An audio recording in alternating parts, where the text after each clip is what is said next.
Assalamualaikum warahmatullahi wabarakatuh. Sahabat sekalian yang luar biasa, kali ini saya akan menceritakan sebuah kisah tentang seorang raja dan penasehatnya. Suatu saat raja dapat tuan raja bahwa di sana lagi musim paceklik, di sana lagi musim penyakit sehingga panen gagal. Tuan raja waktu itu bingung apa yang harus dia sampaikan, apa yang harusnya dia lakukan, apa yang harusnya dia titahkan kepada pemimpin dari wilayah barat. Maka dia panggillah penasihat dia. Nah, entah kenapa penasihat ini ketika ditanya oleh tuan raja, dia kemudian menjawab, tuan raja, sepertinya kejadian itu mungkin yang terbaik. Tak lama kemudian datang perwakilan dari kerajaan bagian timur melaporkan tentang kekalahan perang mereka. Setelah berpikir sejenak, penasihat pun bilang, tuan raja, kejadian itu mungkin yang terbaik. Sahabat sekalian, tuan raja mulai geram, tuan raja mulai marah, tuan raja mulai tidak suka. Masa dari dua kejadian yang berbeda, jawabannya sama. Pas lagi marah-marahnya, datanglah perwakilan dari kerajaan di wilayah selatan.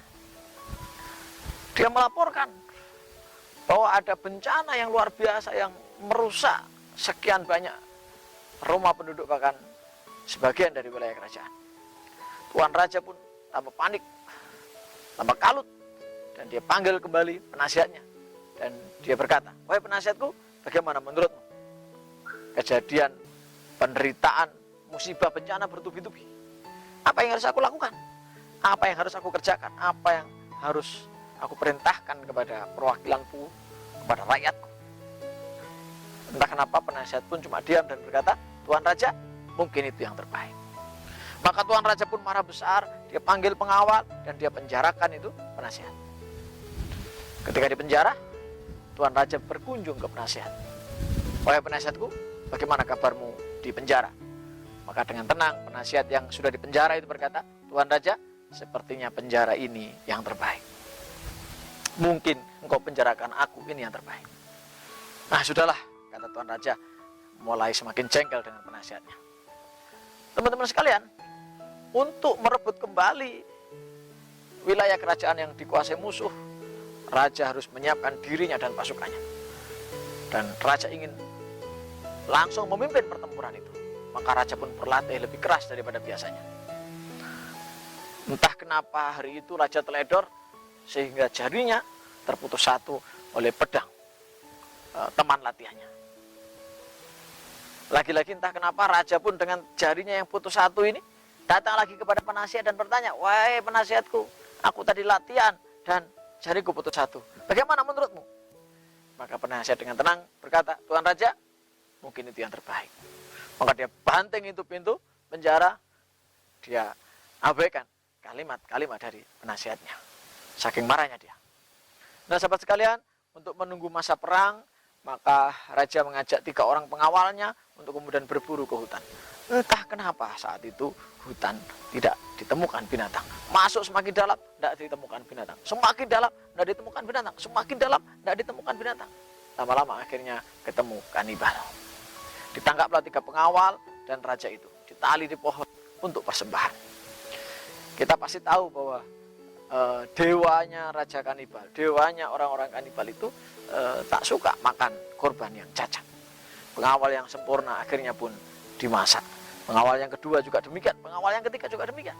Dan saat giliran tuan raja dicek semua kesehatannya, ternyata ditemukan jarinya satu terputus. Maka kanibal lapor kepada rajanya, tuan raja, ada satu yang nggak sempurna. Apakah ini kita persembahkan juga kepada dewa atau kita lepaskan saja? Maka raja kanibal sudah paham SOP-nya, bahwa kalau ada manusia yang cacat, maka tak layak untuk persembahan. Maka dilepaskanlah raja itu. Maka raja itu pun berlari dengan kencang sekali menuju kerajaan. Anda tahu siapa yang pertama kali dicari? Yes, penasihat. Dipeluk penasihat itu. Dan tuan raja bilang, wahai penasihatku, engkau benar. Jariku putus satu, itu yang terbaik. Engkau aku penjara, itu yang terbaik.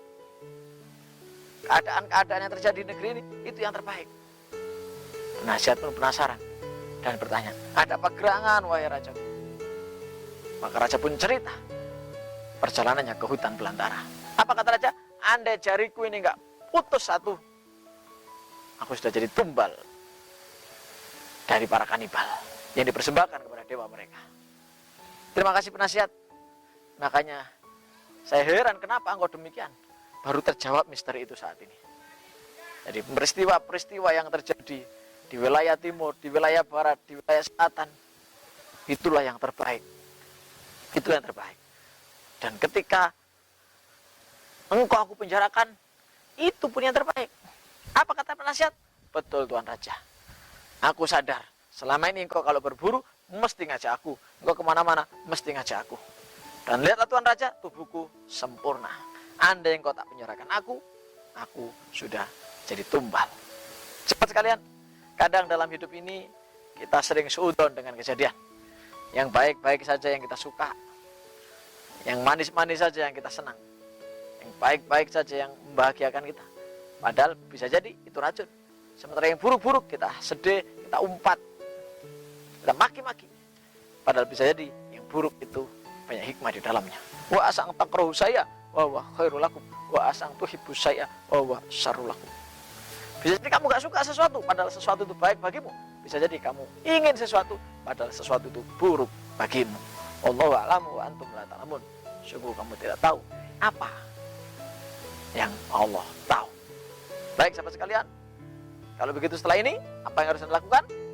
Yes, Anda harus kemudian memberikan yang terbaik, respon yang terbaik, perilaku yang terbaik.